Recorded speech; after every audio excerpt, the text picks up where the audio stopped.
there you are. So we have to read it today, or we have not read it yet? We have to read it. Okay, so one of you, Yasmin, and then after that, Sunki can read next. Okay, I'll read. Yeah, go ahead. Even the purest reason, the most luminous rational intellectuality is not the gnosis. Reason or intellect is only the lower buddhi. It is dependent for its action on the percepts of the sense mind and on the concepts of the mental intelligence. It is not like gnosis, self-luminous, authentic, making the subject one with the object. There is, indeed, a higher form of the buddhi that can be called the intuitive mind or intuitive reason. And this by its intuitions, its inspiration, its swift revelatory vision, its limitless insight and discrimination can do the work of the reason with a higher power, a swifter action, a greater and spontaneous certitude. It acts in a self-light of the truth, which does not depend upon the taut flares of the sense mind and its limited, uncertain perception. It proceeds not by intelligence, but by visional concepts. It is a kind of truth vision, truth hearing, truth memory, direct truth discernment. This true and authentic intuition must be distinguished from a power of the ordinary mental reason, which is too easily confused with it.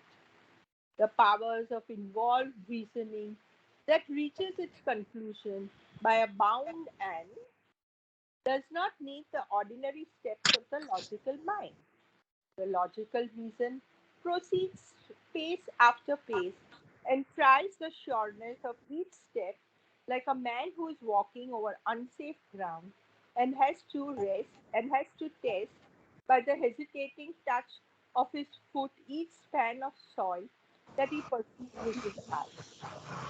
But this other supralogical process of the reason is a motion of rapid insight or swift discernment. It proceeds by a stride or leap, like a man who springs from one sure spot to another point of sure footing, or at least held by him to be sure. He sees the space he covers in one compact and flashing view, but he does not distinguish or measure either by eye or touch its successions, features, and circumstances. This movement has something of the sense of power of the intuition, something of its velocity, some appearance of its light and certainty, and we always are apt to take it for the intuition. But our assumption is an error, and if we trust to it, may lead us into grievous blunders. Yeah. So, about a page, and very interesting, he is describing the difference between the understanding of the supramental and the understanding of the pure reason, even the best and the most logical reason. Okay, so we'll go into each sentence and see what he is saying and look at the words, because the words he uses are so clear. So we'll have to bring out the clarity. Okay, we'll do that. Even the purest reason. So normally our reason is full of vital suggestions, vital desires, and it makes the mind absolutely not at all logical. Okay, your desires are always influencing your thinking. That's very obvious. If we are very objective of ourselves, we will see that we come to certain conclusions which seem to be very objective, but which are always covered and influenced by our desires, our likes and dislikes, our predilections and preferences. If we have a friend, we always want to see his better side and we deny the other side. This is so obvious actually, because even today, for instance, Pakistan does not admit that they have blundered in Bangladesh. They don't. Okay, they don't see it, whereas the whole world knows what they did. Okay? They completely destroyed the Bengali culture there. They tried to, but they could not because in time it was saved. And hundreds and thousands of people were massacred. Okay? But they don't admit that. They don't admit at all. They said we did nothing wrong. It was only India who did what was to be done. So, pure reason, which is that which is free from the desires of the vital and also the needs of the body. All these affect our reason. So he's saying even the purest reason, that which is not very much affected by the vital and the body, the most luminous rational intellectuality is not the gnosis. The reason, even at its purest level, is not the supramental way of understanding. It's not the supramental knowledge. Reason or intellect is only the lower buddhi. The word buddhi in Indian philosophy covers a lot of ground. It's a very general one. Buddhi is the instrument by which you come to have knowledge. You have knowledge at the lower level by our mind, mental knowledge. Science is also all the knowledge of science is acquired through the mental knowledge, buddhi.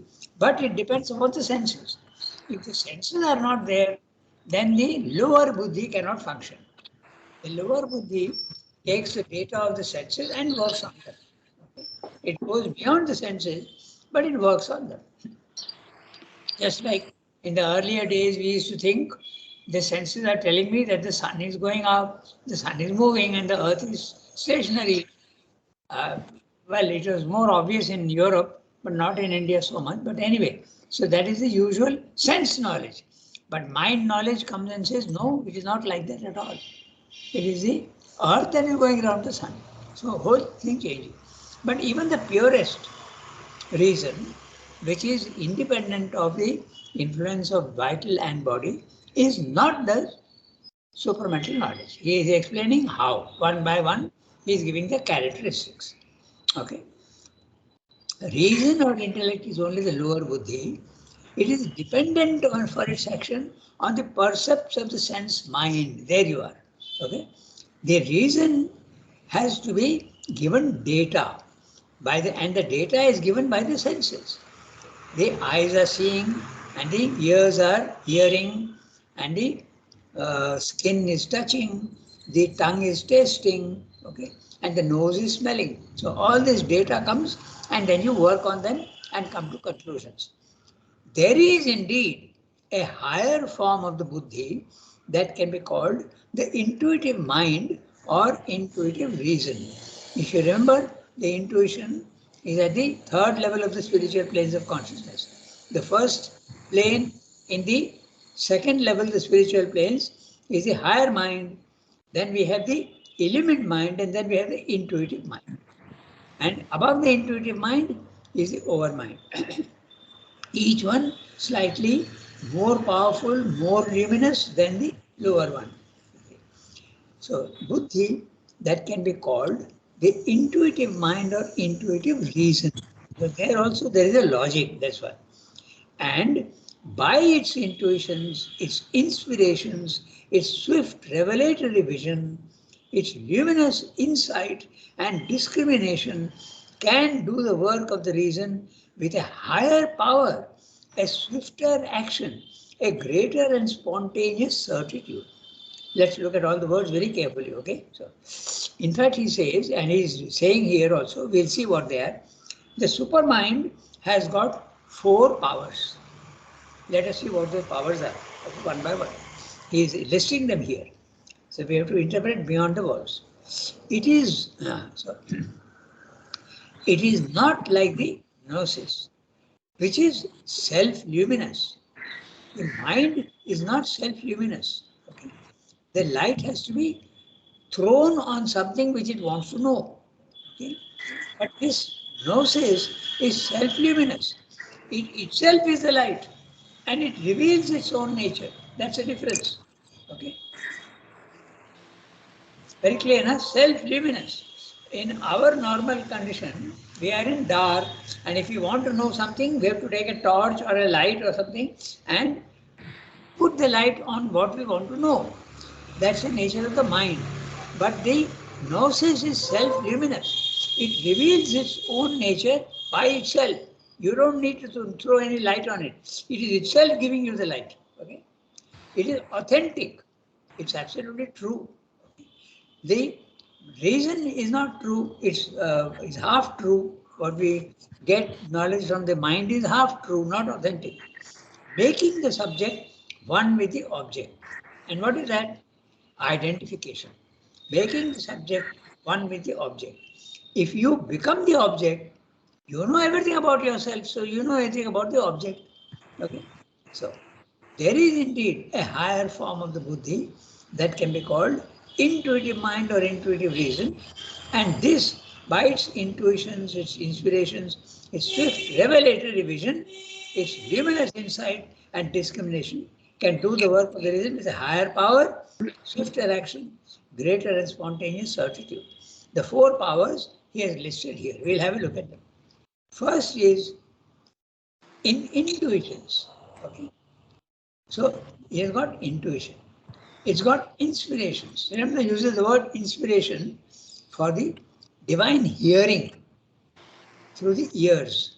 But here, now it is not the physical ears, but it is the capacity of hearing, subtle hearing. That is inspiration. Don't get confused by the word. Huh? The inspiration is the capacity to hear the truth. The words that come, but the words are only vibrations at that level. They are not words. Swift revelatory vision. So revelation. Okay. It's revelation. Revelation means sight. So at our level, we have eyes and ears. At the supramental level, it becomes sight, subtlest sight and most powerful sight and most powerful hearing. Inspiration and revelation. Then it's luminous insight and discrimination. The insight is coming to have knowledge without thought. Okay, so you see something and you understand immediately. And discrimination. Discrimination, you can understand the difference between each thing. Okay, discriminate between truth and falsehood. Discriminate between black and white. That discrimination is there in the supermind and even in the intuition.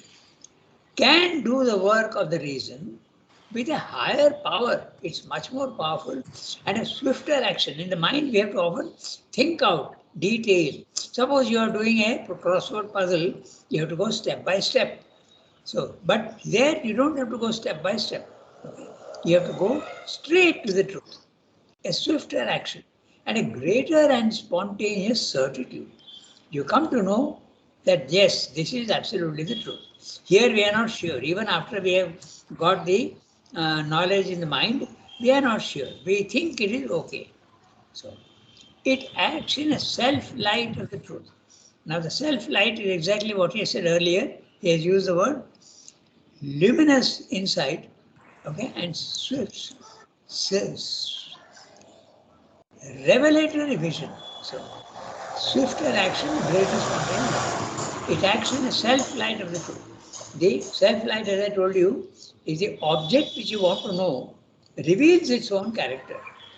Okay? It is the light that comes from within itself. No light has to be thrown on it. It acts in a self-light of the truth, which does not depend upon the torch flares of the sense mind. What a beautiful phrase, because the sense mind is compared to the torch flares. And a torch flare it is flickering. Little bright, little less bright, it's moving, and sometimes it illuminates one place, it doesn't illuminate another place. A torch flare, that's the nature of the mind. Beautiful description here is used. Torch flares of the mind. Okay? Sense mind. And it's limited, uncertain percepts. So what you are seeing, you're never sure what you're seeing. It proceeds not by intelligent, but by visional concepts. In our mind, we have to think out what a concept is. A concept is, we have to make a picture to ourselves in the mind. But there, it is not mental action. It is vision. You see the truth. Okay, it is sight. He has told you earlier it is self-revelation. So this is visional concept. It's not a mental concept, it's a visional concept. You see the reality, you see the principle. It's a kind of truth vision, truth hearing, truth memory, direct truth discernment. This is very clearly, he is telling you what the four powers of the supermind are. Truth vision. He uses the word revelation. You can use the word sight, but it is subtle sight. You are not using eyes. You are using the capacity of vision, which is at the highest level. The divine sees everything. Truth hearing. You can hear also the truth. Okay, but you are not using ears. Truth memory. Okay. The memory that we have here becomes there the memory of everything.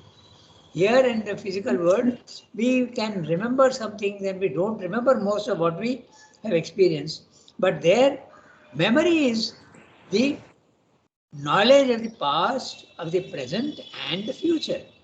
That is truth memory. When you have a spiritual experience, very often you feel that, Arey, I knew about this all the time. It's not something new that I'm knowing. I knew about it, but it was there, I had forgotten about it. I had left something in my cupboard and I had forgotten, but now I see that, oh, I myself had kept that thing in the cupboard. So then you remember that I knew all these things before. Truth memory, direct truth discernment. Discernment. Note the word discernment. Discernment means you are able to distinguish between two things. Okay? Black and white. I know what is this and what is that. Truth and falsehood. What is good and what is bad. Automatically you discern. You come to know the difference. This true and authentic intuition must be distinguished from a power of the ordinary mental reason, which is too easily confused with it. When the intuition also comes down to the mind, you will feel there is a thought. That's what Trevor is saying. The power of involved reasoning that reaches its conclusion by a bound and does not need the ordinary steps of the logical mind. We know very well that the logic goes by step by step. When you have to prove something, you go step 1, step 2, step 3, step 4. That's the way of the logical mind. It goes step by step. But in the supermind, you jump directly to the truth. It's a bound and does not need to go step by step.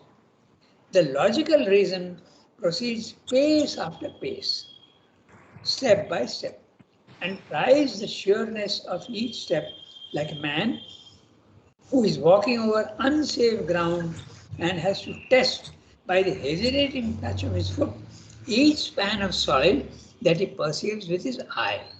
This example that Shrindra has given is unsafe ground, but probably a better image would be, when a lake is in winter, it becomes ice. And you can skate on the ice if it is thick enough, and sometimes it is thin and then it breaks. So when someone is wanting to test whether it is safe or not, they go very carefully and put each step and see whether it's thin or thick enough for them to do skating. So that's better. So our mental, we are testing each one slowly and seeing whether it will hold. Okay. And sometimes in the first step itself, we know that this thinking is wrong. Okay, that's what he's saying. Step like a man who is walking over unsafe ground and has to test by the hesitating touch of his foot, the lowest part of you, each span of soil that he perceives with his eye. But the other day only I was seeing one video on which even a bear is wanting to cross a lake which is absolutely frozen, and he does not stand and walk across. But what he does, if he stands and walks across, his whole weight will come on the ice and it may break. So what he does, he makes himself, he lies down and then crawls. Now the weight is distributed over a wider area and the ice will not break very easily. Even animals know how to do it. Okay. So this is what the image used is very interesting. A man walking over unsafe ground. As I told you, even a better image will be unsafe frozen lake, okay, whether the ice is thick enough, and has to test by the hesitating touch of his foot each span of soil that he perceives with his eye. But this other supralogical process of the reason, it is not logical, it is supralogical. There is a logic, there is a connection, there is a meaning, okay?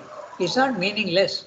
But this other supralogical process of the reason is a motion of rapid insight or swift discernment. So note the two words. Rapid insight, no steps. No steps. Simply you come to know the truth. Or swift discernment.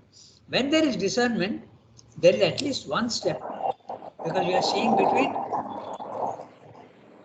okay, you are seeing this and that. You are seeing opposites and then discerning. Discernment is discrimination. You can use another word, discrimination. Okay.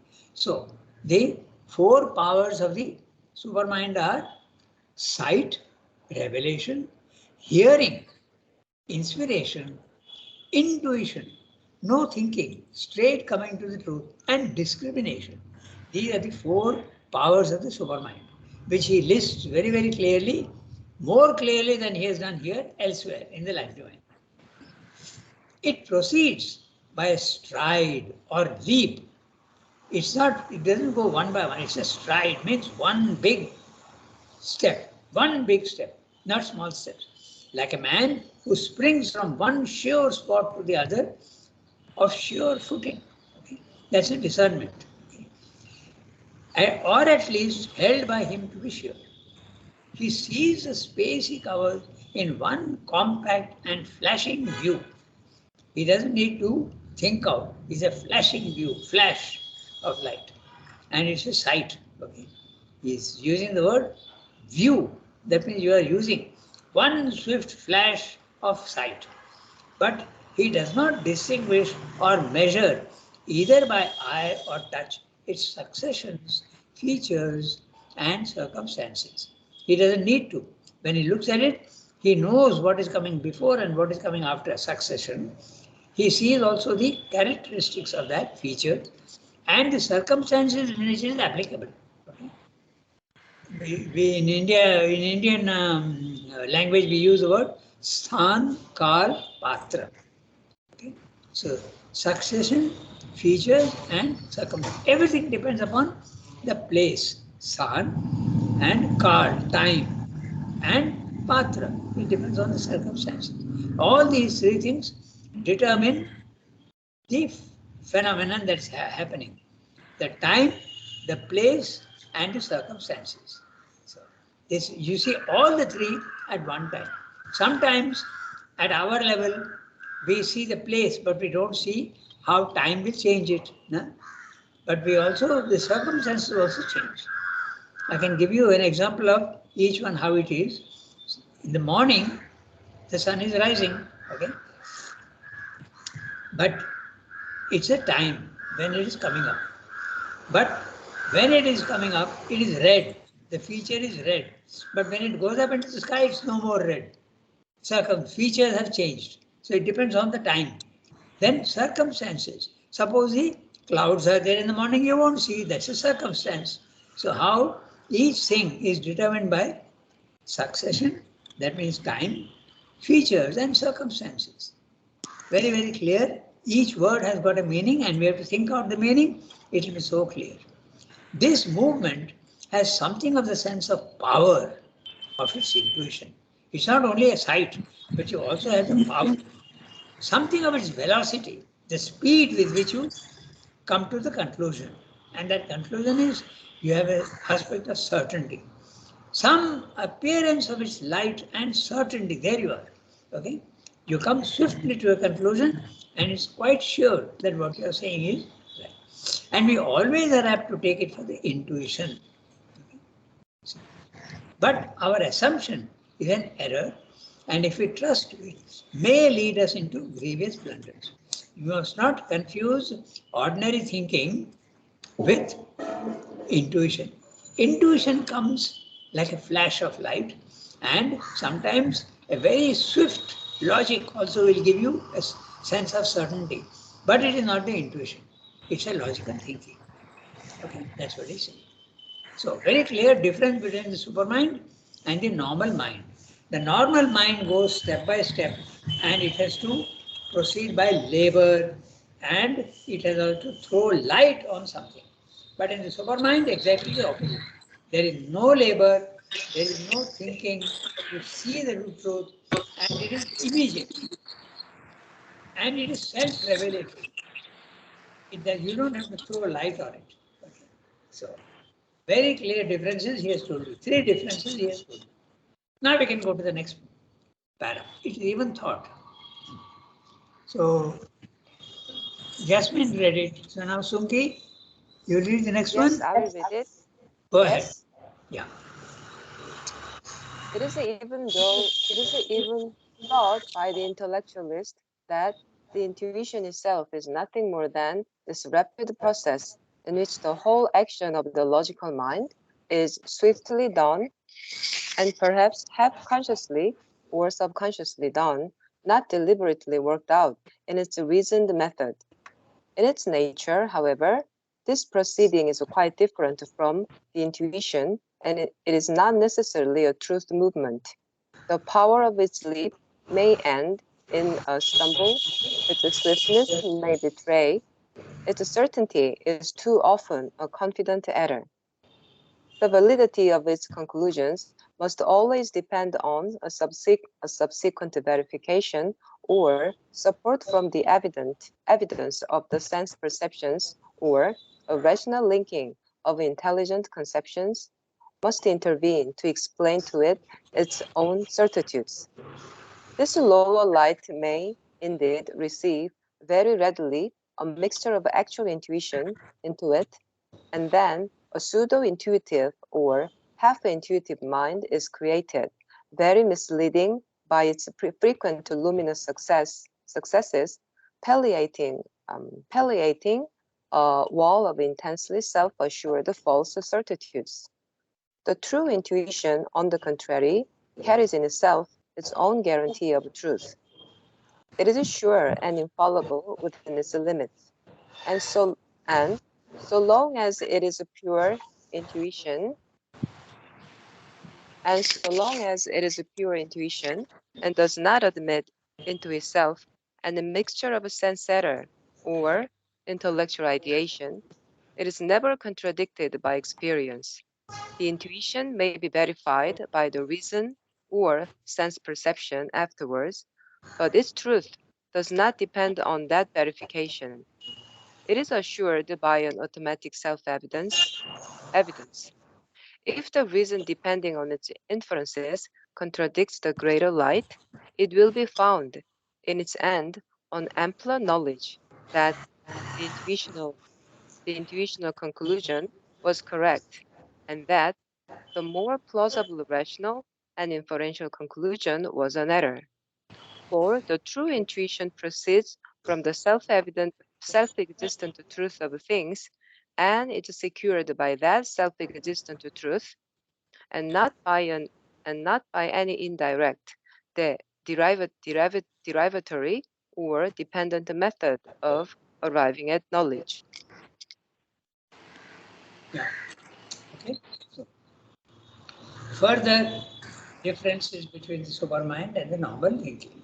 So it is even thought by the intellectualists, those who are using only the intellectual intellectual part of the human being. The intellectual part is your logic. Those who are very logical, scientists, philosophers, okay, they use the intellect. Those who are even doing experimentation and trying to find out things, they use the logic of the mind. They go step by step.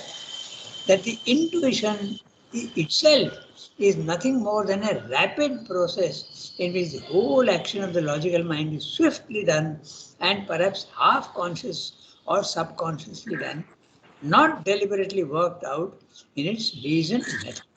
So Siddha is saying that sometimes you get an idea in the mind which seems to be an intuition, but actually you have done a very swift step-by-step thinking.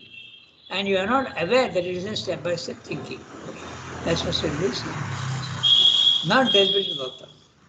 In its nature, however, this proceeding is quite different from the intuition, and it is not necessarily a truth movement. So, when your thinking is very swift, and normally it is not swift, but when it is very swift, you have the impression that, array, this has come from above. Okay, it doesn't seem to be a thought. Suddenly, higher powers have revealed something to me in my mind, but that is not really an intuition. That's what Swami is saying.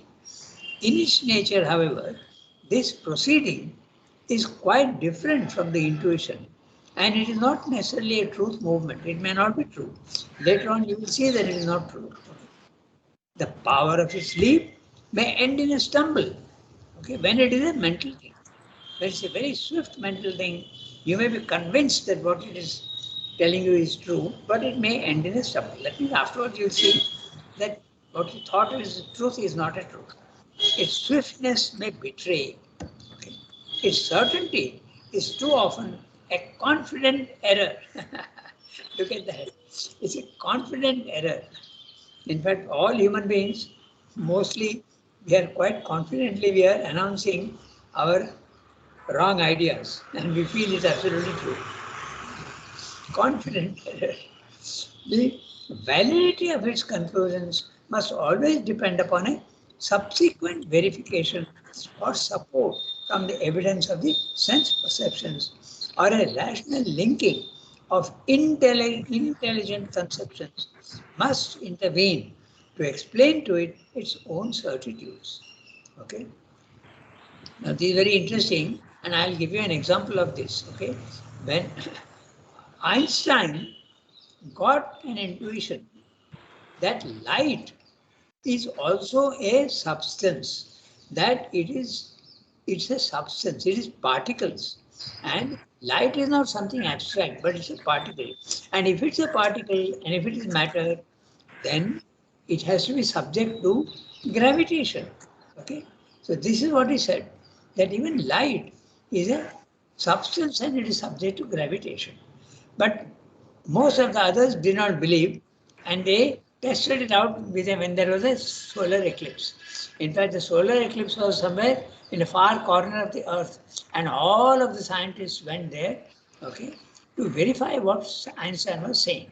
Because if the light from behind the sun is coming, okay, during a solar eclipse, because the solar eclipse, then the sun is not seen, but the gravitational pull will be there. That's why it has to be tested during a solar eclipse, because if a star is behind the sun, okay, and the sun's light is coming to you, you are not sure whether it is the light of the star behind or the light of the sun. But when there is a solar eclipse, okay, and the sun is without light, it is completely covered. If there is a star behind the sun, and it will get bent by the gravitation of the sun, then you will be able to see the star even when it is behind the sun. You follow what I'm saying? It's a very interesting thing. So this is what the scientists tested, and they found that yes, Einstein is right. Okay. So this is what they're saying here. Look at the sentence, you will see that. Okay. He's saying the validity of its conclusions must always depend on a subsequent verification. They have verified what the Einstein is saying, subsequent verification, later verification, or support from the evidence of the sense perceptions or a rational linking of intelligent conceptions must intervene to explain to it its own certitudes. When the intuition has to be verified by logic or sense data at a lower date. I gave you an example which absolutely explains this. Okay, so this is what Sindhu is saying. This lower light may indeed receive very readily a mixture of actual intuition into it, and then a pseudo-intuitive or half-intuitive mind is created. It need not be absolute intuition, but even a half intuition can happen. Very misleading by its frequent luminous successes, palliating a world of intensely self-assured false certitudes. Let's look at the very complicated sentence. We'll see exactly what it is. Frequent luminous successes, palliating. A palliative is a temporary cure. Okay, a pill for curing your headache, okay, a painkiller is a palliative. Okay? It relieves you for the time being, but it does not solve your problem of headache. Okay, it will come again after 2 weeks or 3 weeks, it will come again. But temporarily, it gets cured. So a palliative is a temporary cure. So Sridhar is saying frequent luminous successes. Even if you go on thinking, okay, that this is sure, this is sure, this is sure, later on you will see that it is not so sure. A world of intensely self-assured false certitudes. You feel that what you have come to, scientific knowledge, is absolutely certain, but it is not. And later on you will see that it was the certitude was false. Your own certitude was false. The true intuition, on the contrary, carries in itself its own guarantee of truth. It is sure and infallible within its limits. Again, Swami is saying limits because there is a higher power beyond the intuition also. The overmind is even beyond it. So within its limits, it is sure. And so long as it is pure intuition and does not admit into itself any mixture of sense error or intellectual ideation, it is never contradicted by experience. Now, I'll give you another example here of intuition and not contradicted by experience. Very interesting. It's our mathematician, the Ramanujam. Okay, Ramanujam was from Kumbakonam, and he was working in Madras in the 19th century, and he had this capacity of fantastic memorizing of numbers and all that. So he was picked up by Hardy. Hardy was a British mathematician, and he took him to England and taught him logic, okay? Because Ramanujam's all were intuitions and not logic. And he went on making all sorts of, equations. And the others are saying, you have to prove your equations. He says, no, I can't prove them. He said, but if you don't prove them, it can't be mathematical. But now they have seen that most of his equations were right. They were verified later on. Okay, and he could not prove them. So this is what Sridhar is saying. The true intuition, on the contrary, carries in itself its own guarantee of truth. If you have seen that movie, the movie is a very interesting one. It's called The Man Who Knew Infinity. It's about, it's a Britisher who made the film, and it's about Ramanujan. He was sure that what he's saying is right, but the others were not. It has taken maybe about a century for the mathematicians to find out that what he's saying is absolutely true.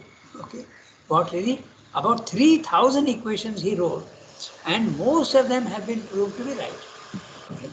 Because when you apply these equations to astronomy and the astrophysics, you see that it is absolutely right. So this is what says true intuition, on the contrary, carries in itself its own guarantee of truth. So Ramanujan was 100% sure of what he is saying, but there is no logic. It is sure and infallible within its limits. And so long as it is pure intuition and does not admit into itself any mixture of sense error or intellectual ideation, it is never contradicted by experience. So all his formulas, all his equations, mathematical equations, were proved to be right. Okay. The intuition may be verified by the reason. You can verify it or the sense perception afterwards. But its truth does not depend on that verification. It is assured by an automatic self-evidence. Intuition. If the reason, depending on its inferences, contradicts the greater light, it will be found in the end on ampler knowledge that the intuitional conclusion was correct and that the more plausible, rational, and inferential conclusion was an error. Even if your mind tells you that this formula is wrong, okay, later on you will see that the intellect was wrong, but the intuition is right. Okay, that's what he said. If it's a true intuition and is secured by the self-existent truth and not by any indirect, derivatory, or dependent method of arriving at knowledge. So, very clearly, he has distinguished the logical mind, which is limited and dark, and the supermental, which is unlimited and has got full power and sees the truth direct.